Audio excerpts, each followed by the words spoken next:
ne tɔgɔ Musa Jara ne bɛ kunnafoni di kɛ Mifa TV la ne bɛ dugawu de kɛ sankura hɛrɛ Ala k'o di an ma Ala ka an kisi an masibaw ma ni sago jigu sago Ala ka an sago di an ma an bɛ aw yɛrɛ fo aw ka filɛli ko cogo ɲuman na ani a ka labɛn cogo ɲuman na an bɛ a yira aw la k'a fɔ ko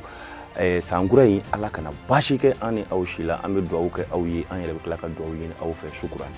an ɲɔgɔn kuma an ka foli bɛ aw bɛɛ lajɛlen ne tɔgɔ ye Kansutu Jarama ye ne bɛ baara kɛ Mifa Production na ne ye animatrice ye ni ye an ka samɛ foli ye k'a lase an filɛlibagaw bɛɛ lajɛlen ma an b'a fɔ aw ye k'aw bɛɛ bon année 2023 Ala k'a ka an ka san ye Ala ka haminako bɛɛ nɔgɔya ka garisɛgɛw fɔni Ala ka banajugu nagasi ka bɔ an ka ɲɛnamayaw la ka san hɛrɛ kun ɲɛsin an ma ka kɛnɛyaw jidi aw bon année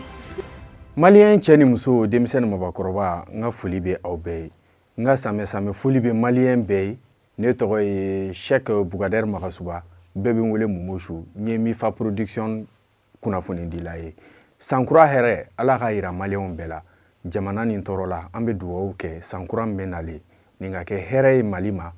bɛnbaliya bɛ Mali kɔnɔ ka ban wa Malien fɛn o fɛn bɛ yen nɔ sankura hɛrɛ Ala k'a di an bɛɛ ma Ala k'an bɛɛ kisi gɛrɛgɛrɛ ma Ala ka labanko ɲuman d'an bɛɛ ma aw bɛɛ ni ɲantuma ne tɔgɔ Salimata Kamara ne bɛ baara kɛ Mifa Production na ne ye kunnafoni dile ni ye an ka samɛ foli Ala ka bɛɛ ni basigi sabati diɲɛ fan bɛɛ lajɛlen la k'an ka sanw hɛrɛ caya an bɛ foli balase aw bɛɛ lajɛlen ma aw minnu ni aw tɛ sɛgɛn ka to ka an ka jabaranin k'a lajɛ sanga ni wagati bɛɛ lajɛlen la